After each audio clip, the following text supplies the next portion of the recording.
Hello students, today in this lecture I will continue with atoms and nuclei. Okay? तो last lecture में students हमने origin of spectral series तक किया था. तो आज spectral series for hydrogen atom या फिर स्पेक्ट्रल सीरीज फॉर एटम को डिस्कस करना है. तो पहले स्पेक्ट्रल सीरीज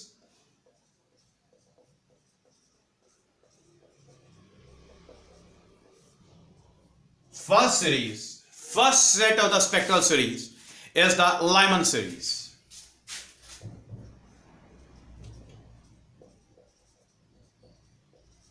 देखिए सर, बेटा this Lyman series is obtained when the electron jumps from any higher outer energy orbit to the first orbit.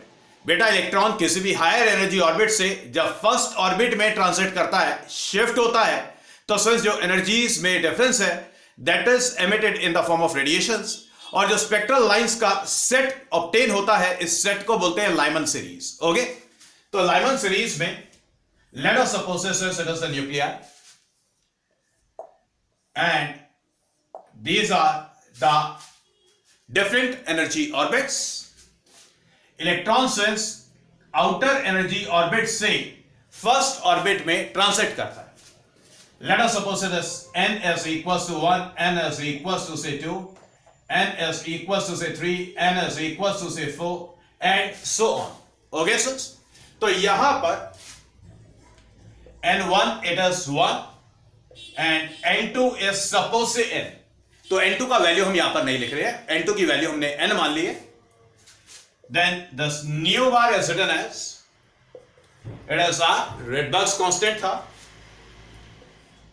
1 divided by, so as n1 square था minus 1 divided by n2 square था, so 1 divided by n1 square minus 1 divided by n2 square. तो यहां पर n1 का value 1 use करने वाले, so the nu bar is written as say r, it will be 1 minus 1 divided by say n2 square. Okay sir, n2 का value कोई भी हो सकता है, जो भी होगा यहां पर आप प्लेस करेंगे, सॉल्व करेंगे. Got it sir? और याद रखें लॉन्गेस्ट वेवलेंथ न्यूमेरिकली इंपॉर्टेंट है, मैं बता रहा हूं आपको. बेटा लॉन्गेस्ट वेवलेंथ कब एमिट होगा? लॉन्गेस्ट वेवलेंथ का मतलब हो गया smallest frequency.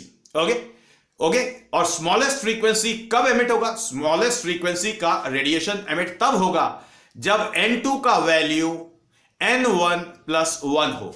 Okay, so for longest wavelength, longest wavelength, okay, आपने यूज करना है n2, it will be equals to n1 plus 1. For example Lyman series में लॉन्गेस्ट वेवलेंथ का रेडिएशन तब एमिट होगा जब n2 का वैल्यू 2 होगा. क्लियर हो गई बात? n2 का वैल्यू 2 होगा. Okay, and for shortest wavelength,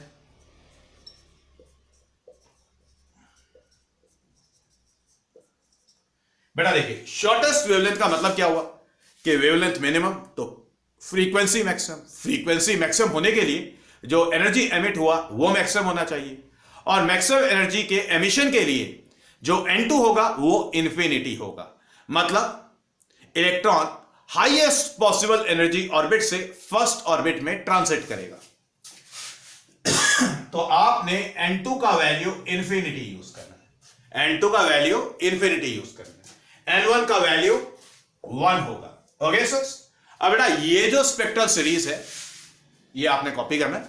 इसे कॉपी करने के बाद लिखें, इंपॉर्टेंट 1 मार्कर है, this set of spectral series lies in the ultraviolet region. तो ये जो सेट है, सेट ऑफ स्पेक्ट्रल सीरीज है, जो लाइमन सीरीज है, ये हमेशा अल्ट्रावायलेट रीजन में एग्जिस्ट करता है. ओके सर, तो पहले वाली कैलकुलेशन आप एक बार कॉपी कर लें.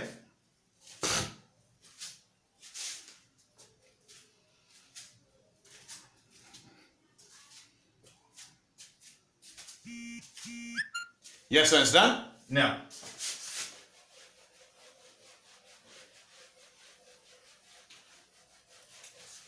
the second spectral series is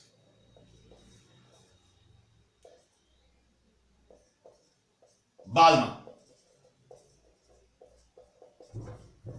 series. अब ध्यान से देखिए बेटा, बाल्मर सीरीज, ये बाल्मर सीरीज कब ऑब्टेन होती है? बाल्मर सीरीज तब ऑब्टेन होती है जब इलेक्ट्रॉन किसी भी हायर आउटर एनर्जी ऑर्बिट से सेकेंड ऑर्बिट में ट्रांसिट करे। ओके सिक्स, तो electron will transit to the second orbit. Clear? तो यहां पर n1 1 है, ये चलिए n1 को छोड़िए, n का वैल्यू 1, 2 से 3 से 4 से 5 एंड सो ऑन। तो आपको क्लियरली दिखाई दे रहा है कि इलेक्ट्रॉन हायर एनर्जी ऑर्बिट से सेकेंड ऑर्बिट में शिफ्ट हो रहा है। ओके, तो नोट कर लें, the Balmer series is obtained when the electron shifts from any higher energy orbit to the second orbit.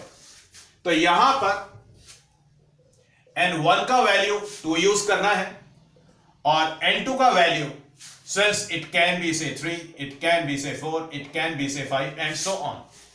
Now the wave number is written as say r multiplied with, since थोड़ा सा miss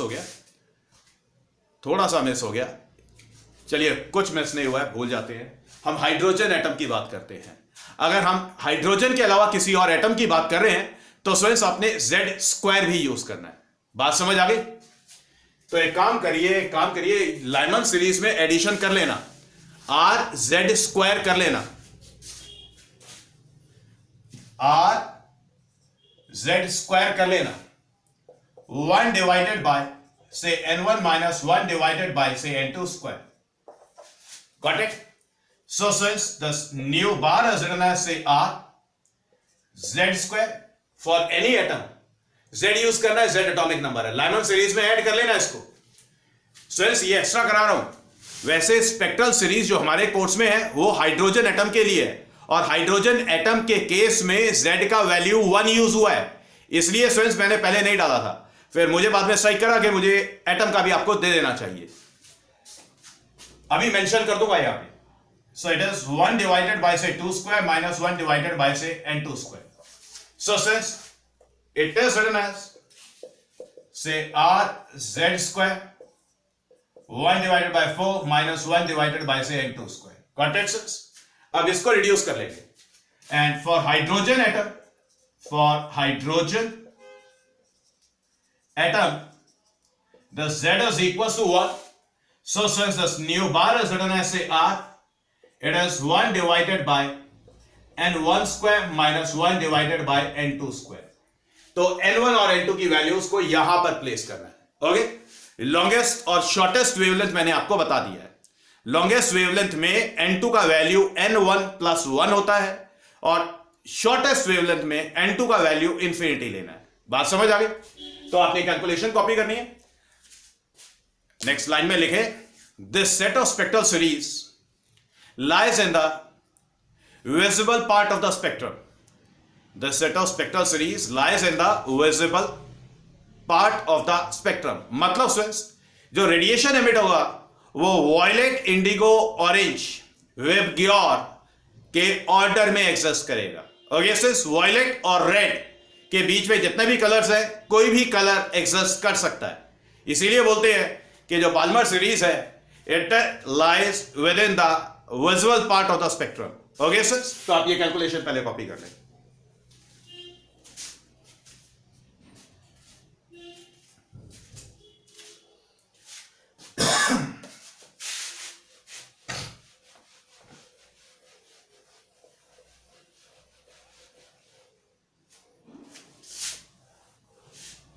फिर इसके बाद बात करेंगे students, third, partial series. Partial series बेटा, partial series कब exist करती है या कब ऑब्टेन करते हैं? Partial series is obtain when the electron shifts from any higher energy orbit to the third orbit.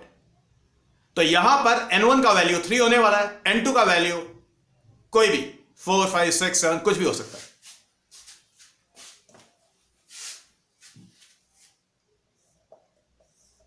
So friends ध्यान से देखिए, Thus n is equals to 1, n is equals to 2, n is equals to 3, n is equals to 4, say 5, say 6.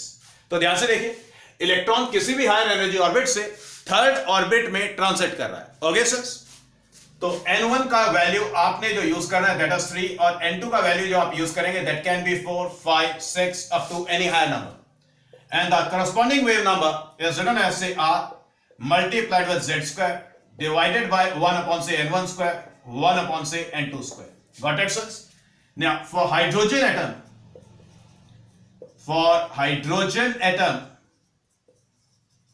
the Z is 1 and the nu bar is written as say r multiplied with 1 upon say n1 square minus say 1 upon n2 square. Okay, n1 का value आपने 3 use करना है, so since this nu bar is written as say r multiplied with 1 divided by say 9 minus 1 divided by say n2 square. Got it, sir? बात समझ आ गई? अब बेटा this set of spectral series, ये set of spectral series कहां पर access करेगा? ये set of spectral series infrared reason में एक्सेस करेगा। तो बेसिकली ये हीट रेडिएशंस होने वाले हैं। ओके, तो इस कैलकुलेशन को कॉपी करने के बाद आपने लिखना है this set of spectral series lies in the infrared reason. Okay, clear? Copy कर लें।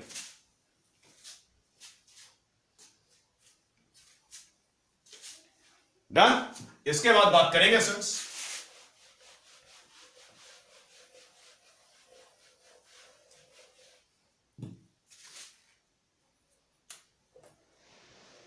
Fourth Brackett series.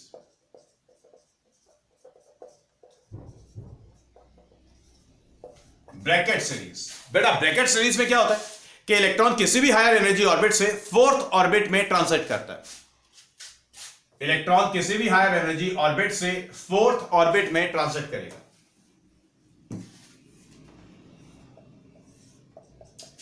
This is a nucleus.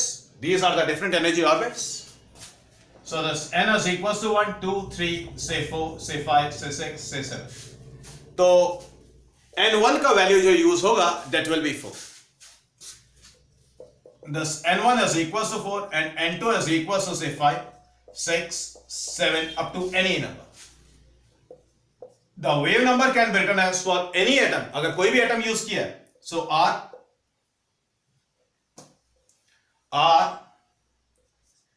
z square 1 divided by n1 square 1 divided by n2 square. n1 का value आपने 4 use करना है, so this nu bar can be written as say r z square 1 divided by 16 1 divided by n2 square.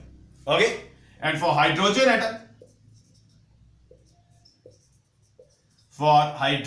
atom, the z is equals to 1 and the nu bar is written as say r 1 divided by 16 minus 1 divided by n2 square. Got it, sir? Longest wavelength के लिए फिर से n2 n1 plus 1 use करना है, और shortest wavelength के लिए आपने n2 इंफिनिटी यूज करना है। बात समझ आ गई? अब बेटा क्वेश्चन एक्सेस करता है कि ये सेट ऑफ स्पेक्ट्रल सीरीज कहां पर एक्सेस करेगा। नेक्स्ट लाइन में लिखें the set of spectral series lies in the far infrared reason. Far infrared reason से भी आगे वाला। तो स्टूडेंट्स ये बेसिकली फिर से हीट रेडिएशंस होते हैं, लेकिन जो एनर्जी कंटेंट होता है काफी कम होता है। एनर्जी कंटेंट होता है काफी कम होता है, वीक हीट रेडिएशंस होते हैं। ओके, कॉपी करें।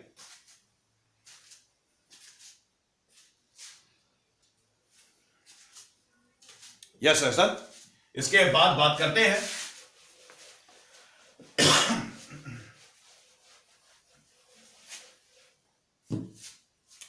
Fifth P fund series.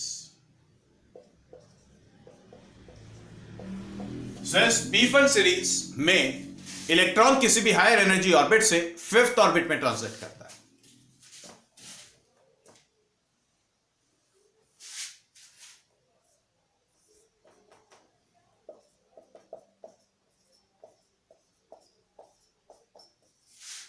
Electron किसी भी हायर एनर्जी ऑर्बिट से फिफ्थ ऑर्बिट में ट्रांजिट करता है। ओके, लिखें the set of spectral series was obtained when the electron shifts from any higher energy orbit to the fifth orbit.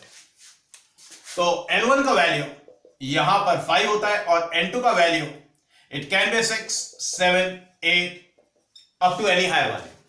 Now the wave number is written as say R multiplied with Z square, 1 divided by N1 square, 1 divided by say N2 square. Got it, sense?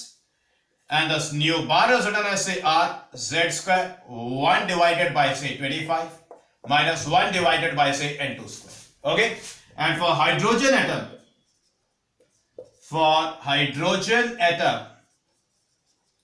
the Z is equals to 1 and the new bar is written as say R. याद रहे Z atomic number था, ये किसी भी atom के लिए है और हाइड्रोजन एटम की जब बात करते हैं तो Z 1 के इक्वल होता है। ओके, हमारे कोर्स में जो स्पेक्ट्रल सीरीज है वो हाइड्रोजन एटम की है। So it is 1 divided by से 25 minus 1 divided by N2 square. तो स्टूडेंट्स मैं यहां पर किसी भी एटम की बात क्यों कर रहा हूं, मैं एटम की बात इसलिए कर रहा हूं स्टूडेंट्स क्योंकि न्यूमेरिकल्स में जब कैलकुलेशंस आएंगी तो आपको किसी भी एटम के लिए कैलकुलेशंस कराई जा सकती हैं। तो जब किसी भी एटम की कैलकुलेशंस आपसे कराई जाएंगी तो वहां पर आपको एटम का एटॉमिक नंबर गिवन होगा। तो उस केस में स्टूडेंट्स Z का वैल्यू वहां पर एटॉमिक नंबर जो गिवन है वो यूज करना है। ओके, अब क्वेश्चन एग्जिस्ट करता है कि पी फंड सीरीज ये स्पेक्ट्रम के किस पार्ट में लाई करती है, तो ये भी फार इंफ्रारेड रीजन में लाई करती है। नेक्स्ट लाइन में लिख लें यहां, this set of spectral series lies in the far infrared reason of the spectrum. Okay, आप कॉपी कर लें इसको।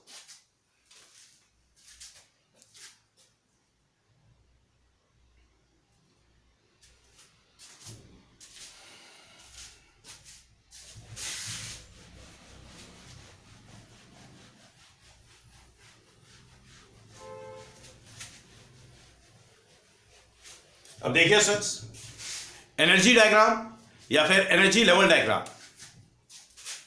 Energy level diagram. सो इस एनर्जी लेवल डायग्राम में क्या होता है, डिफरेंट एनर्जी स्टेट्स की जो एनर्जीज हैं इनको वर्टिकल एक्सिस पर एनर्जी के सुटेबल स्केल पर प्लॉट किया जाता है बाय द हॉरिजॉन्टल लाइंस। तो जो एनर्जी है डिफरेंट एनर्जी स्टेट्स का वो एनर्जी के सुटेबल स्केल पर प्लॉट किया जाएगा। बेसिकली ये ग्राफ होता है। तो सो इस एनर्जी लेवल डायग्राम में एनर्जी को वर्टिकल एक्सिस से प्लॉट किया गया है और लेवल स्विंग्स कुछ इस तरीके से, ये हॉरिजॉन्टल लाइंस होती है, ये हॉरिजॉन्टल लाइंस होती है और स्विंग्स यहां पर ये स्केल यूज किया जाता है। Okay sir, late us suppose आपको समझाने के लिए कह रहा हूं, this n is equals to say 1, n is equals to say 2, n is equals to say 3 and n is equals to say 4।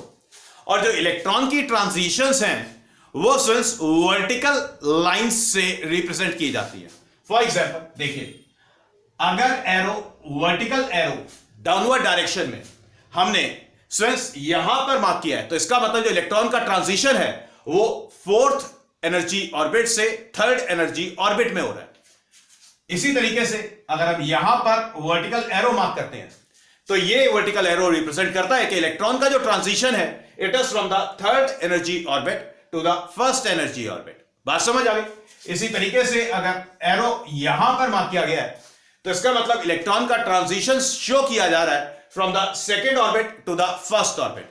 तो एनर्जी लेवल डायग्राम या एनर्जी डायग्राम में energy of the different energy states या different energy orbits को horizontal line से suitable scale पर plot किया जाता है और इलेक्ट्रॉन के जो ट्रांजिशंस हैं they are represented by the vertical arrows.